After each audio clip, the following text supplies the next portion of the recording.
que us podria dir d'aquest dia tan especial? Des de bon matí, els carrers fan olor de roses fresques. Es van vestint de llibres per tots els racons i a poc surt la gent amb una rialla de bat a bat, els ulls brillants i una alegria que s'encomana. Tothom, grans i petits, porten un pom de roses, o bé només una, de 1000 colors i de fresques olors que envaeixen lleugerament tot l'aire. I els llibres.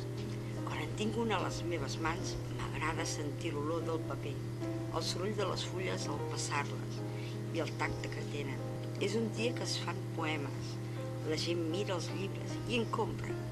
Sempre són els que tenen més sortida, però hi ha d'altres que estan com oblidats.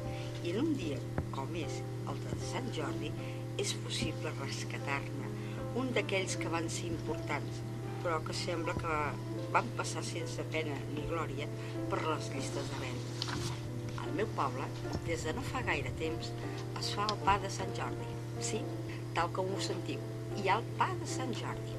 Hi han dibuixades 4 barres vermelles que estan fetes amb sobrassada de sesilles. Quan talles el pa, amb el gabinet, va apareixent la senyera, talla a talla. És un símbol entranyable.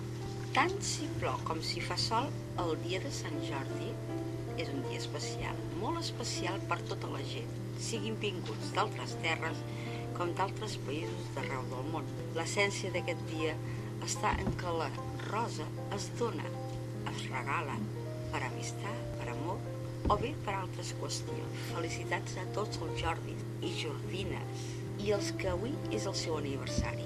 A tots els que els hi agrada compartir un somriure, una flor, un llibre o un petó per molts anys, Arnau.